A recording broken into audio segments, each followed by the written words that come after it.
आज भी इस देश में ओबीसी गुलाम है, उनको उप बना के चुप कर दिया गया है। मोहन भागवत ही सब कुछ करवाता है और मोदी एक मोहरा है। मेरे बाप दादा तो नहीं बनाया, जाति तो ब्राह्मणों ने बनाया। यहाँ तो हिंदू मुसलमान हिंदू मुसलमान हिंदू मुसलमान, कौन इंसान जिंदा नहीं रहना चाहता है भारत में? तो हिंदू का सर्टिफिकेट बांटने वाले ये सब है। नमस्कार, अभी हमें जंतर मंतर पे और जंतर मंतर पे आप देखेंगे कि भारत मुक्ति मोर्चा एवं राष्ट्रीय पिछड़ा वर्ग मोर्चा का ये एक यहाँ पे प्रदर्शन हो रहा है। जाति आधारित जनगणना को लेकर जो है भारत में लगातार मांग उठ रही है। जो बहुजन समाज है लगातार इस बात के लिए सरकार पे दबाव बना रहा है कि जाति आधारित जनगणना होनी चाहिए, जिसकी जितनी भागीदारी उसकी उतनी हिस्सेदारी। सर, कहाँ से आए हैं आप? फतेहपुर से चल के आए हुए। फतेहपुर से चल के आए। तो क्या कारण है, क्या मांग है आप? मेरा नहीं, पूरे भारत के SC ST OBC जो मूल निवासी समाज है उसके ऊपर लगातार शोषण होते हुए चला आ रहा है।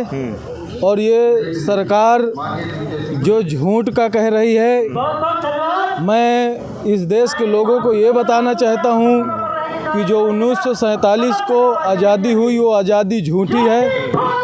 और आज भी इस देश में ओबीसी गुलाम है। और आज तक ये सरकार कुत्ते बिल्ली की गिनती करवाई है, जानवरों की गिनती करवाई है, लेकिन ओबीसी की गिनती आज तक भी नहीं करवाई है। हम लोगों ने ये मांग किया है जंतर मंतर पे चल के, फतेहपुर से चलकर आकर, कि हमारे SC ST OBC समाज जाति आधारित समाज की जाति आधारित गिनती होनी चाहिए और संख्या के हिसाब से उसको हिस्सेदारी मिलनी चाहिए। प्रधानमंत्री ही ओबीसी के हैं और आप कह रहे हैं कि सरकार काम नहीं कर रही है। प्रधानमंत्री मुखौटा है, सरकार जो चला रही है वो RSS के लोग चला रहे हैं। प्रधानमंत्री ओबीसी के नाम पर आए हैं और हमारे उत्तर प्रदेश में भी ओबीसी के नाम पर केशव जी आए हैं, उनको उप बना के चुप कर दिया गया है। ये सिर्फ ओबीसी का वोट लेने के लिए ओबीसी का चेहरा दिखाया जाता है, बाकी ऐसा कहीं नहीं है। सरकार आज भी ब्राह्मणों की है और पहले भी ब्राह्मणों की रही। इस देश में जो 1947 को आज़ादी हुई वो ब्राह्मणों की आज़ादी हुई है। इस देश के मूल निवासियों की आज़ादी आज तक नहीं हुई है। हम असली आज़ादी की लड़ाई लड़ रहे हैं और ये लड़ाई अंतिम स्थिति तक लड़ेंगे जब तक हमको कामयाबी नहीं मिल जाती है। चलिए, धन्यवाद। तो जिस तरह की भाई साहब ने बताया कि आज़ादी जो है असली आज़ादी नहीं हुई है। आप मेरे पीछे देखें तो भारत मुक्ति मोर्चा राष्ट्रीय पिछड़ा वर्ग आयोग हरियाणा चुनाव में ये भी कहा जा रहा है कि कहीं ना कहीं जो है वहाँ पे जो है दलितों का पिछड़ों का ध्यान नहीं रखा गया है और इस कारण जो है कांग्रेस वहाँ हार आ रही है। और भी कुछ लोगों से बात कर, क्या नाम है आप लोगों का, कहाँ से हैं आप लोग? फतेहपुर जिले से लक्ष्मी देवी। अच्छा, तो आप लोगों की उम्र कितनी है? 19 साल। अच्छा, तो आप लोग इस तरह के आंदोलन में आई हैं, अभी तो आप लोगों की पढ़ने लिखने की उम्र है, क्या कारण है कि आप लोग यहाँ आई हैं? क्योंकि हमारा पिछड़ा वर्ग है, हमें पिछड़ा वर्ग और बड़ा है। आप कहाँ से आई हैं? फतेहपुर से। तो आप लोग अभी मतलब ये सब सारी चीज़ें जान रहे हैं कि आंदोलन किस लिए हो रहा है? चलिए, ठीक है। यहाँ एक और भाई साहब हैं। भाई साहब, कहाँ से आए हैं आप? जी, उत्तर प्रदेश से आया हूँ। हाँ, क्या नाम है? मोहम्मद अब्बास। अच्छा, तो आप इस आंदोलन को सपोर्ट कर रहे हैं, क्या कारण है? अब तो भारत में जो प्रधानमंत्री वो भी ओबीसी का है और 2024 चल रहा है, फिर भी लोग जात पात की बात कर रहे हैं आप लोग। देखिए सर, आपने बहुत अच्छा सवाल पूछा है। जो आपने पूछा कि प्रधानमंत्री जी ओबीसी के आते हैं, ये जो प्रधानमंत्री मोदी है, ये मोदी एक मोहरा है। मोदी अपने मन से कुछ नहीं करता है।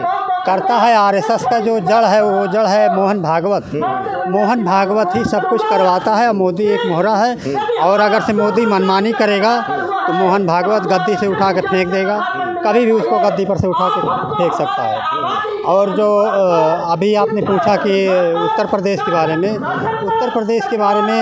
केशव मौर्य को जो वो मुख्यमंत्री बनाने का वो था, बाद में जब जी सरकार बन गई, सरकार बनने के बाद केशव मौर्य जी को उप मुख्यमंत्री बना दिया और योगी जी को मुख्यमंत्री बना दिया। तो ये जो जाति आधारित जनगणना की गिनती चालू होगी, जब गिनती चालू होगी कुत्तों हिजड़ों की गिनती चालू होती है, और हमारे देश में जाति आधारित जनगणना जब गिनती चालू होगी तब हमारे हक और अधिकार की हिस्सेदारी मिलेगी। जिसकी जितनी संख्या भारी रहेगी उसको उतनी हिस्सेदारी मिलेगी। ये इतना सब मिलेगा। चलिए ठीक है। तो यहाँ पे और भी बहुत सारे लोग आए हैं। अगर आप कैमरेमैन की नज़रों से देखेंगे हमारे कैमरे से, तो बहुत सारे जो लोग हैं यहाँ पे आए हुए हैं, और भी कुछ लोगों से हम बातचीत करने की कोशिश करेंगे। यहाँ पे एक भाई साहब हमें दिखाई दे रहे हैं, हम कोशिश करते हैं। भाई साहब कहाँ से आए हैं आप? झारखंड से। झारखंड से आए हैं। क्या मतलब आप लोगों ने ये राष्ट्रीय पिछड़ा वर्ग मोर्चा और भारत मुक्ति मोर्चा का बैनर लगाया जाति जनगणना को लेके, तो भाजपा तो कह रही है कि हमने प्रधानमंत्री ही जो है ओबीसी वर्ग के आदमी को बनाया है, तो जात पात की जो आप बात कर रहे हैं, तो अब जाति जनगणना क्यों? जाति जनगणना इसलिए है, पूरे देश में मांग आज से नहीं है। जितनी संख्या जिसका है, जितनी संख्या भारी है उतना हिस्सेदारी चाहिए। तो ओबीसी की संख्या भारत में 60% है, बाकी एससी है, एसटी है, माइनॉरिटी है। जो संवैधानिक अधिकार है वो दीजिएगा कि नहीं, इसीलिए ये तो ओबीसी को तो अधिकार में दिया ही गया। 27% उनका आरक्षण है, एससी का 16% है, एसटी का 8% मिल रहा है। उसको तो क्रीमी लेयर लगा दिया है। हम लोग का मांग है कि जाति आधारित गिनती कराने में सरकार को क्यों फट रही है। तो बहुत सारे लोग कहते हैं कि अब 2024 है, अब जात पात की बात नहीं करनी चाहिए, विकसित भारत है, अभी भी लोग जात पात की बात कर रहे हैं। भाई जात पात हम लोग थोड़े बनाए हैं, जो जात पात बनाए हैं उसको जाति का गिनती कराने में क्या दिक्कत हो रहा है? कौन बनाया जात? मेरे बाप दादा तो नहीं बनाया, जाति तो ब्राह्मणों ने बनाया। अब ब्राह्मण की सरकार है, ये मोदी सरकार जो है ये असली चुनाव से प्रधानमंत्री बनी है। लोगों का गुस्सा जो जगा रहे हैं, पिछले जाति से आते हैं, पिछले जाति के नाम से मुखौटा है। जाति आधारित गिनती कराने में क्यों इसको दिक्कत हो रहा है? जाति जब बनाए हैं तो जाति का गिनती करा लो, जिसका जितना हिस्सा उतना दे दो। 3.5% ब्राह्मणों का है वो ले ले। लोग कह रहे हैं कि खाली आरक्षण चाहिए, जब देखो तब आरक्षण की बात करते हैं। आरक्षण का क्या बात है? आरक्षण संविधान से मिला है ना दूसरा से मिला है? जाति खत्म कर दो, आरक्षण खत्म हो जाएगा। योग्यता भी कोई चीज होती है, योग्यता के आधार पर काम मिलना चाहिए। लोग अभी भी आरक्षण आरक्षण, आखिर कब तक आरक्षण की लड़ाई? अगर योग्यता के आधार पर, योग्यता भी तो आदमी को मिल रहा है, योग्यता के आधार पर कहाँ काम हो रहा है? हमको दिखा दीजिए। तो पढ़े लिखे लोगों पे तो गर्दन पकड़ के निकाला जा रहा है इसके शासन में। कहाँ है योग्यता? मोदी का और खत्म हो गया। पढ़ाई जो महंगा कर दिया, पढ़ाई को गरीब का बच्चा पढ़ पाएगा? बच्चा से लेकर के आगे तक ले जो है बिना पढ़े पास करा दो, तो भविष्य में खतरा है कि नहीं? मोदी जी के टाइम पे राम राज चल रहा है। आप अभी कोई राम राज नहीं, राम राज में अमृत काल चल रहा है, नहीं सुना आपने? ये अमृत काल देश में चल रहा है अभी। कोई राम राज नहीं है। राम राज में और सत्यानाश वाला राज चल रहा है। क्या सत्यानाश हो रहा है? ये मोदी जी आए, बेटी बचाओ बेटी पढ़ाओ, और बेटियों के दिन दहाड़े यहाँ हत्या हो रहा है, बलात्कार हो रहा है, ये सब जुमला है। भाई फालतू की सरकार बोल रही है। लेकिन रोजगार तो दे रही है ना। क्या रोजगार मिल गया? कहाँ रोजगार मिला है? रोजगार तो आज बेरोजगार लोग भटक रहा है, गलत रास्ते में जा रहा है। ये तो हम लोग के आंदोलन से बहुत उग्रवादी ठंडा हो गया कि उग्रवादी बनने से सरकार भूल देगी। आपको संविधान में जो अधिकार है, सड़क पर आओ, लड़ाई लड़ाओ। अगर जाति जनगणना नहीं होगी तब आप लोग क्या करेंगे? आगे क्या योजना है आप लोगों की? जाति जनगणना अगर सरकार नहीं करवाती है, जाति जनगणना सरकार करा के उसका जो हिस्सा बनता है वो दे दे, झगड़ा खत्म हो जाएगा।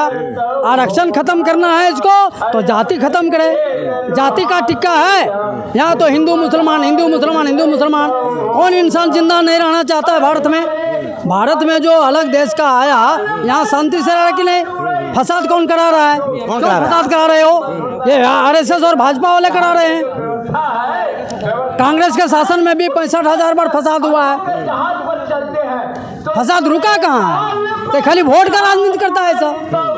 वो तो बोल रहे हैं देश में विकास हो गया है, पिछला 10 साल से लगातार विकास हो रहा है, विश्व में डंका बज रहा है भारत का। कौन विकास हो रहा है? छोड़ दो गांव देहात को, दिल्ली शहर में कौन विकास हो रहा है?